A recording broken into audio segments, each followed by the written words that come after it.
Hello everyone, welcome back to muscle सिरा। आज हम लोग बहुत ही इम्पोर्टेंट, बहुत ज़्यादा ज़रूरी मोड के बारे में इंफॉर्मेशन शेयर करेंगे।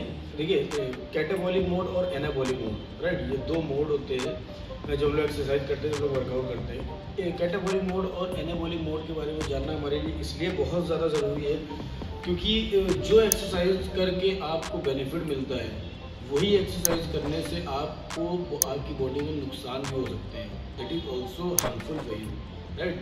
तो ये इसलिए बहुत ज़्यादा ज़रूरी है। आप वीडियो को पूरी एंड तक देखिएगा। जब आप पूरी इन्फॉर्मेशन जब शेयर हो जाएगी तब आपको ये कंफर्म हो जाएगा कि वही एक्सरसाइज जो आप कर रहे हो वही आपको ये नुकसानदेह किस तरह से हो सकती है, राइट। देखिए, कैटाबॉलिक मोड क्या होता है? कैटाबॉलिक मोड वो होता है जब हम वर्कआउट एक्सेस कर लेते हैं। कैटाबॉलिक मोड में जो हमारी बॉडी होती है, हमारे मसल्स की ग्रोथ नहीं होती है, हमारे मसल लॉस होने लग जाता है, राइट। एनाबॉलिक मोड क्या होता है? जिसमें हमारे मसल्स की ग्रोथ होती है, हमारे मसल्स की रिकवरी होने लग जाती है, ग्रोथ होने लग जाती है, ठीक। ये डिफरेंस है।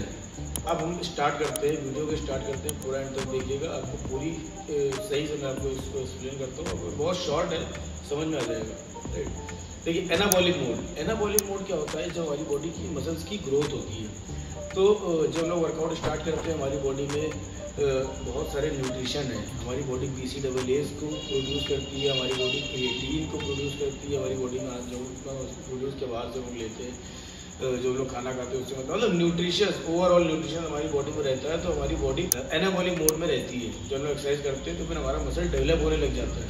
बट हमारी बॉडी में कुछ न्यूट्रिशन की कमी की वजह से, कमी कैसे होती है? जो लोग वर्कआउट कर रहे हैं तो हर चीज़ बर्न हो रही है, हमारा BCAA, branch chain amino acids, वो बर्न हो रहा है। जितना बॉडी में तो यूज़ हो गया, आपने 15 मिनट में यूज़ कर लिया, आपने 15 मिनट में यूज़ कर लिया, आपने 45 मिनट में यूज़ कर लिया। उसके बाद बॉडी कैटाबॉलिक मोड में आ जाएगी। बॉडी बनने की बजाय, बॉडी मसल्स की ग्रोथ होने की बजाय मसल्स का ब्रेकडाउन होना स्टार्ट हो जाएगा। बहुत शॉर्ट फॉर्म है। देखिए, अगर आपको नहीं समझ में आ रहा है तो मैं आपको एक फिर से आपको बता देता हूँ। एनाबॉलिक मोड में मसल्स की जो टिश्यूज होते हैं उसकी ग्रोथ होती है। कैटाबॉलिक मोड में मसल्स के जो टिश्यूज होते हैं उसका ब्रेकडाउन होता है। एक प्रमोट कर रहा है, मसल्स को ग्रोथ दे रहा है एनाबॉलिक मोड, और कैटाबॉलिक मोड उसी में मसल्स का ब्रेकडाउन करके आपके मसल को लॉस कर रहा है, राइट। ये डिफरेंस होता है। अब इसको मेंटेन कैसे रखना है? अगर आपने 45 मिनट वर्कआउट किया, जो भी बॉडी में आपको एनाबॉलिक मोड को मेंटेन रखने की जो भी कैपेसिटी थी, जो भी न्यूट्रिशन थे, वो सब खत्म हो गए। अब आपकी बॉडी कैटाबॉलिक मोड में आ गई। अब आपके मसल लॉस होने लग जाएगा, राइट। अब आपको वर्कआउट वहीं पे स्टॉप करना है। But how to identify?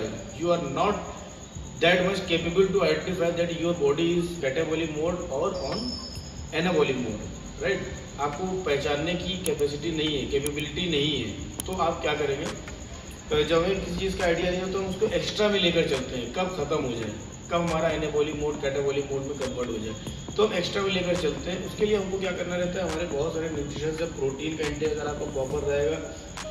देखिए, एनाबॉलिक मोड को लॉन्ग लास्टिंग करने के लिए बहुत सारे न्यूट्रिशन है। प्रोटीन सपोर्ट करेगा, क्रिएटिन भी आप लेंगे, BCAA भी आप ले सकते हैं, ये भी सपोर्ट करता है, ग्लूटामाइन भी रिकवरी देता है, ठीक है, मसल्स को। ये सारे चीज़ों का जो कंपाउंड होता है, ये आपके एनाबॉलिक मोड को लॉन्ग लास्टिंग रखता है। आप 1 to 1.5 आवर भी आप वर्कआउट करेंगे तो भी आपकी बॉडी एनाबॉलिक मोड में रहेगी।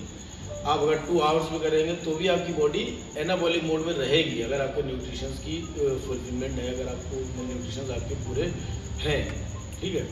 बट ये जो न्यूट्रिशन मैंने आपको बताया, जो आपको मैंने हेल्थ सप्लीमेंट्स जो बताए हैं, इसमें सबसे ज़्यादा जो मेजर रोल होता है वो होता है ब्रांच चेन अमीनो एसिड का। अगर अमीनो एसिड्स आपकी बॉडी में प्रॉपर इंटेक आपका चल रहा है, आप BCAAs, आपने देखा होगा BCAAs को हम ड्यूरिंग वर्कआउट क्यों लेते हैं? ताकि आपकी बॉडी एनाबॉलिक मोड में ही रहे, लॉन्ग लास्टिंग रहेगी, वो कैटाबॉलिक मोड में नहीं जाने पाएगी जब तक आपका BCAA आप बाहर से लेते जा रहे हैं। क्योंकि जो भी अंदर आपका था बॉडी के अंदर वो यूटिलाइज हो गया, और जो आप ले रहे हो वो आप एक्स्ट्रा में लेकर चल रहे हो ताकि आपकी बॉडी की ग्रोथ होती रहे, ना कि आपका मसल लॉस होने लग जाए, राइट। और कभी कभी आपने जो प्रो लेवल के बॉडी बिल्डर्स हैं या इंटरमीडिएट बॉडी बिल्डर्स हैं, वो इसको आइडेंटिफाई करने की कैपेबिलिटी भी रखते हैं। इवन मैं भी आइडेंटिफाई कर सकता हूँ जब मैं वर्कआउट करता हूँ। तो क्या होता है, आपने भी देखा होगा, आप नोटिस करिएगा, जब आप वर्कआउट करते हैं बिगिनिंग में आपको बड़ा अच्छा पंप आता है, right. But after certain time आपको वही पंप जाने लग जाता है। आप वर्कआउट कर रहे हो बट आपको मज़ा नहीं आ रहा।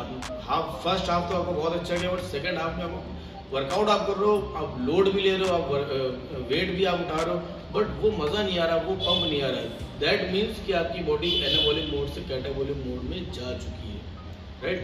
ये हमेशा आप याद रखिए, बॉडी को एनाबॉलिक मोड में रखना है ड्यूरिंग वर्कआउट। जब तक आप वर्कआउट कर रहे हो वो कैटाबॉलिक मोड में नहीं जानी चाहिए, राइट। Important information.